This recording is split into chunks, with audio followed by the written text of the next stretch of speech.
Well, greetings everyone. It's Cat Sticker the Tea Mage, and I am coming to you live from my home office. We are talking about week 5 of the Minimize to Maximize 7-week reset. And looks like I might have some people who have joined. Leave me a comment if you've joined with your name. Um, so this week we are focused on conservation, and we'll get into that in a little bit. But first, I just wanted to go over quickly in case this is your first time joining us for the reset. It's a 7-week thing. This reset is based, it's like a series of challenges based on a couple of books. One is this 7 An Experimental Mutiny Against Excess by Jen Hatmaker, and the other one is Declutter Your Mind, How to Stop Worrying, Relieve Anxiety, and Eliminate Negative Thinking by S.J. Scott and Barry Davenport.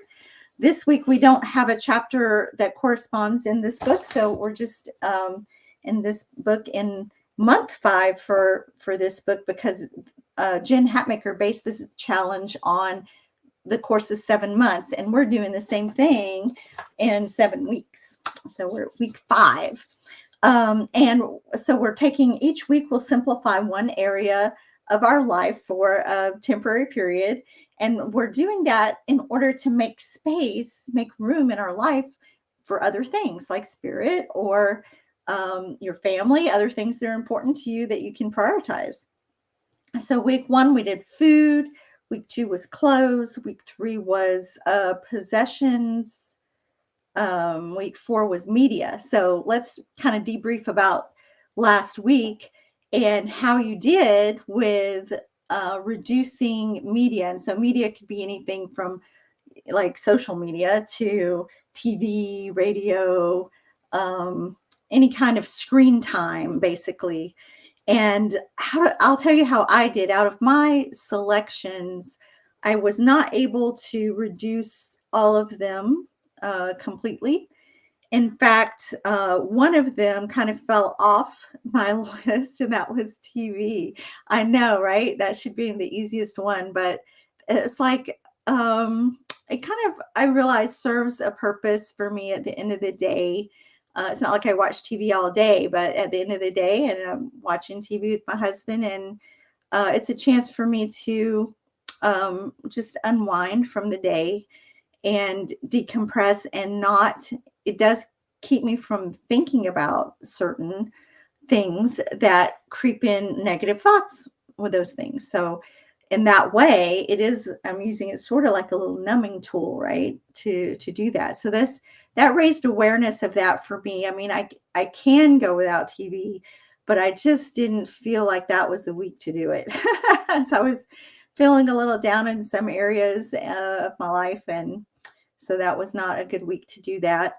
But the other things I did stay away from pretty much. Now, I did hop on Facebook a couple of times on notifications to wish people happy birthday, but I didn't spend not even 5 minutes a day on Facebook. I was able to cut out everything else. No TikTok, no none of that other stuff. So I felt like it would have been easier than it was. It was actually a lot harder than I thought it would be. And I did find that I replaced the 7 items I had chosen with some other things. For instance, I am now a 2-time champion on Wordle because Wordle wasn't on my list of things to reduce. So I'm pretty good at Wordle. I'll just say that. But I think in the spirit of it, I should have probably not replaced with Wordle.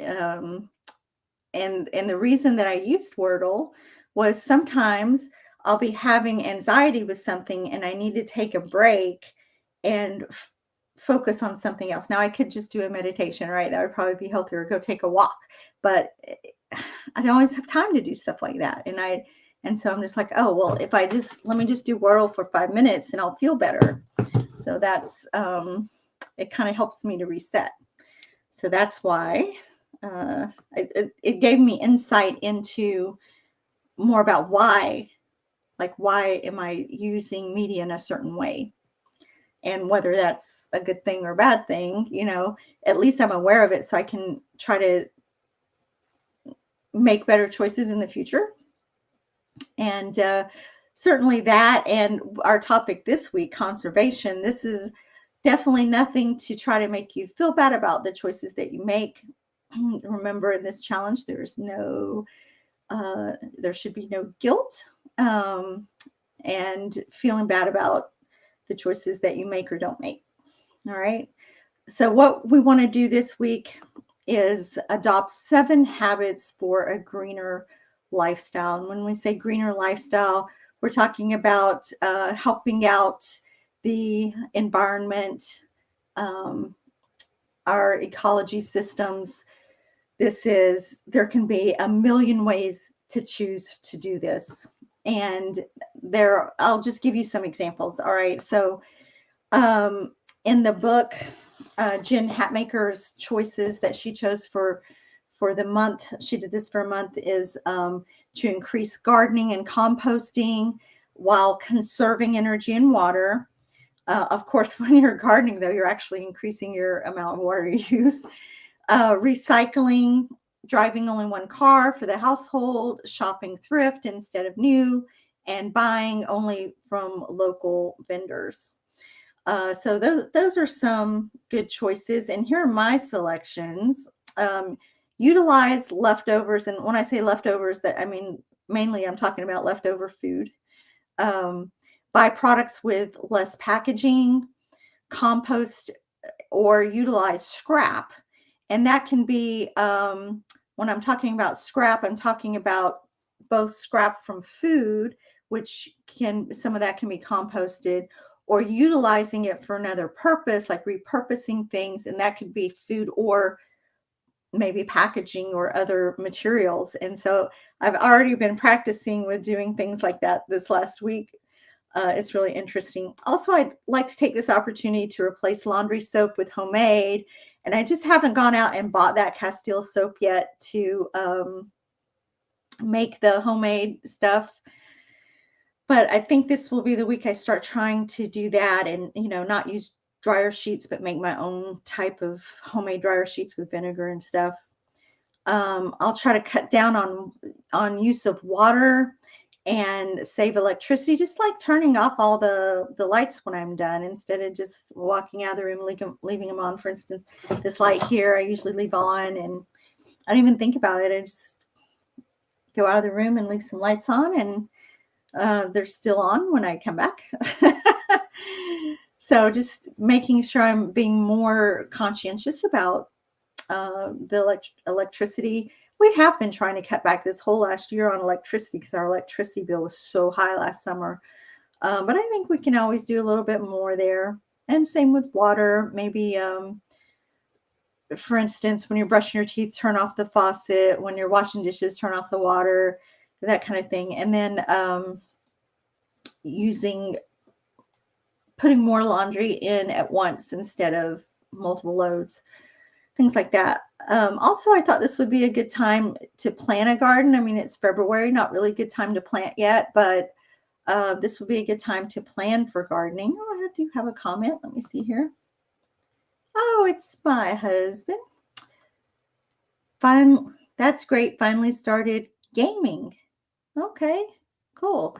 Well, Michael, I'm glad to see you here. And I know that you've been really helpful in helping us cut down in the household on some of these items. So I think there's a million and one things you could do. In fact, when I was kind of researching it, I found a website with an article, theguardian.com. I don't know if you've heard of that, but it has an article, 50 simple ways to make your life greener. And it just has like a description of 50 ways that you could, just choose 7 of those items to help you out this week. And I have an excerpt from the book to read about buying local, because I'm like, what's the deal with buying local other than just saving gas? I guess for shipping, and that is a big part of it. But on day 12 of the month that Jen did this, she says, why buy local? And she gives a long list of reasons. And I thought it was really interesting. For food, most produce is shipped an average of 1,500 miles to your grocery store, and that's just domestic produce. International mileage is substantially higher. By subsidizing large-scale agriculture with government handouts, we expedite the extinction of small farmers and diversified crops. We facilitate agriculture that's destroying and polluting our soil and water and weakening our communities and concentrating wealth and power into a few hands. And the biggest fossil fuel use in industrial farming is not transporting or fueling machinery, it's the chemicals. As much as 40% of the energy used in the food system goes toward the production of chemical fertilizers and pesticides. And of course, you can avoid using those if you have your own home garden, or if you buy from some of the local farmers who are organic farmers. Food processors use large amounts of paper and plastic packaging to keep food from spoiling as it's transported and stored for long periods of time. And this packaging is difficult or impossible to reuse or recycle. And only 18 cents of every dollar go, when buying at a supermarket, go to the growers. And there's a bunch of middlemen. But farmers markets enable farmers to keep 80 to 90 cents of each dollar spent by the consumer. So the farmers are getting actually more than money. And then it says, when you buy for goods and services other than just food, when you buy from an independent, locally owned business, twice the money recirculates through the community, doubling the positive impact on the local economy. So those are some of the reasons to try to shop locally. Now, here I live in a huge city, Houston, Texas, and there's, I believe, some sort of farmer's market, or there was before COVID, but it was like 2-hour drive from here where I live, and there's not really anything local. We did have like a produce stand up here in Kingwood a few years ago, and this was before COVID. And I was like so excited when that came on, and I went to it, the first chance I got. It was only open on the weekend, and I was so excited to be able to buy some homegrown or locally grown produce, because usually it tastes better than that stuff that's like shipped in. However, when I was browsing through it, and the prices were expensive. It was like 5 or 10 times more than buying at the grocery store. I noticed under the tables there were boxes, and they were all said like California, Mexico, all this stuff. No, there wasn't anything grown local there. And some of this stuff was even cold and refrigerated. So I called bullshit on that and left. So there really wasn't much here. And also, I've tried growing my own produce. I'm not a very good farmer. I'll say that. Farming is not the life for me down here on Green Acres. However, I do grow herbs. And so the reason I decided on herbs, they're easier to grow. They take up less space. They take less water, because growing produce actually takes a lot of water. I can grow them real easy in pots, and, try to save them in the winter and stuff. And they, like, pound for pound, herbs have a lot more higher nutrient value than produce. So that's why I chose herbs. Also, there are fewer pests and things for herbs, because actually a lot of herbs repel pests. So I really love growing herbs. And also, herbs are more expensive to buy than a lot of produce. So that's why I choose to grow herbs. And even with herbs, I'm not that great of a grower. I do the best I can to have a small garden. I don't live on like a farm type plot of land. I have a small yard and live in a neighborhood. So there's only so much room I have to plant anyway. But I do love planting herbs. I plant herbs over decorative flowers. And some flowers are also, or some herbs also have flowers on them, and they're really beautiful. And even like roses are, actually, I use them as an herb or a tea. So you can plant really beautiful herbal type remedies in your own yard. And like I said, some of them I keep in pots, and so I can move around based on the weather. And some of them I plant directly in the ground. All of those died in the winter, of course. So I got to plan my garden. Let's see here. Okay, Michael says, yeah, he started adding more clothes to the laundry. Yeah, so if we can increase the amount of clothes we're putting in there at once instead of doing multiple loads, I think that'll cut down a little bit on the water. And one thing Michael and I were talking about just a little while ago is that these type of choices can be overwhelming. And so I don't want anyone to feel like really overwhelmed by this week's challenge, because you don't have to do everything in one week. You can just plan ways, like identify some ways that you are able to make an impact. We were also talking about how individual person, like what small impact you have on the environment, really, when we're talking about, even if all the people in the world, try to make an impact as individuals, wouldn't that pale in comparison to corporations and companies that are, utilizing most of the energy and dumping most of the waste and creating a lot of environmental issues? Probably would not equal that. But you have ripple effects when you're role modeling what you're doing to other people who look to you. And you may not even know that people notice, that you're conserving, that you're recycling, that you're doing this or that or the other. But those things can have a lifetime of impact for the next person. And certainly we have a whole nother generation coming up who will someday be maybe heads of those corporations and want to make a difference if we influence them as such. So I think that anything that you do should be really for your own personal relationship with the planet. And so let's talk about that for a minute. What does a personal relationship with the planet mean? It means, how are you living in harmony with the environment, with Mother Nature, and what personal responsibility do you feel like you have for your choices? And that's where I think the extent of what you do, where that should lie. And you can't maybe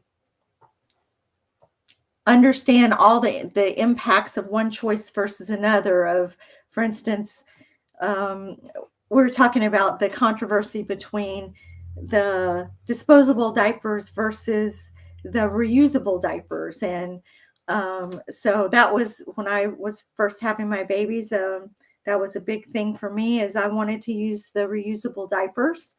And I know about diapers in the landfill and all that, but also I think that the reusable diapers are kind of better for the baby. But I didn't want to put all those disposable diapers in the landfill, right? But then I saw arguments that there's a whole side of thought that, well, reusing the diapers, washing them, and you're using more water, and you're also putting that soap into the environment. Sometimes they have to be washed twice. And so is it really a equal impact to the environment there? I don't know the answer to that. And most people don't know the answers to that. And it's hard to have all the data and make those decisions. So just do the best you can and what you feel comfortable with. And so I do have a bonus activity I'm going to put up here. And so this is a bonus activity that you can do for the planet. And this is just go outside every day this week. And this might be better than actually, choosing your 7 habits. Just go outside every day this week and put your hands or bare feet onto the earth and ask Mother Earth what she needs. What do you need today? And listen for the answer. And this is something you can do in your own place where you live, wherever it is. Just go outside and do that. It only has to take a few minutes every day. and just feel into what the planet is asking from you for the day. And maybe it's, feeding the birds or watering some plants, watering a tree, or maybe it's planting a tree, or maybe it's just meditating uh, with the sun, or it's find out what it is asking from you, and then try to give something back for whatever it's asking. That's all. And I think that right there is a good way to make an impact, really. All right. And then I did have one more thing to share here from the book. And that was about Jen was recycling. She was talking about that on day 15. She says, I realized the novelty of recycling wore off around 1992, but somewhat late to the party. Please indulge my enthusiasm. We decided to recycle every possible item this month: glass, tin, cardboard, plastic, batteries, ink cartridges, paper, and cans. Even our food scraps are recycled into compost, and leftover water goes into Lady's bowl. I have bins for every category just inside the garage door. Breaking news, we have like zero trash.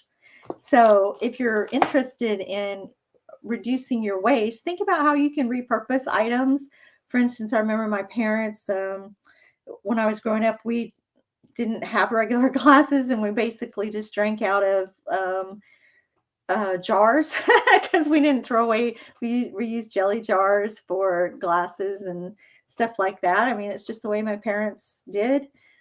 They washed the tin foil and reused it. Um, there's things that I've been doing this last week to recycle things, making trash into craft materials.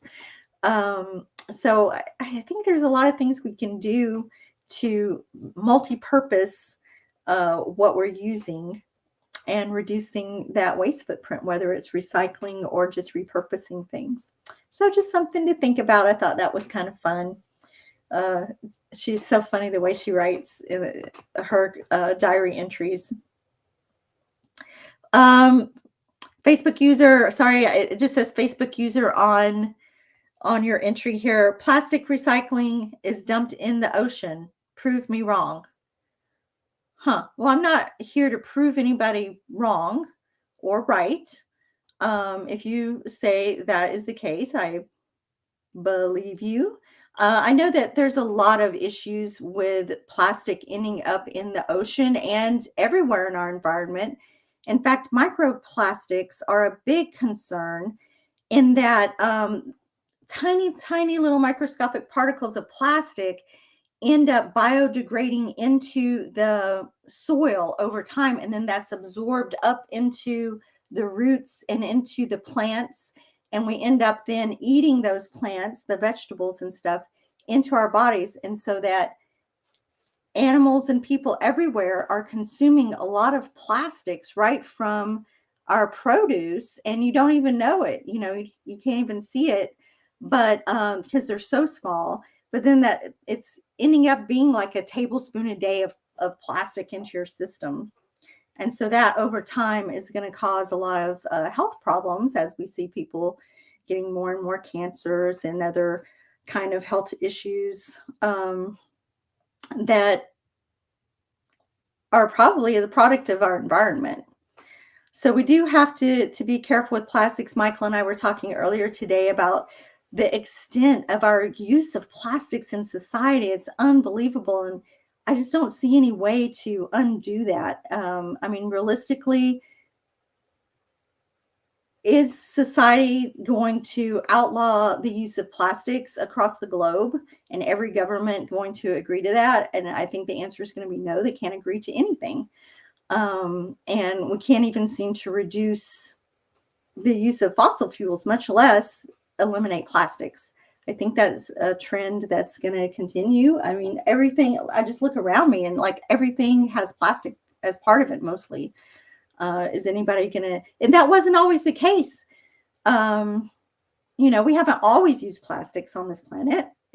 But once we got started, boy, did we start using them for everything. And It's a terrible tragedy to the environment.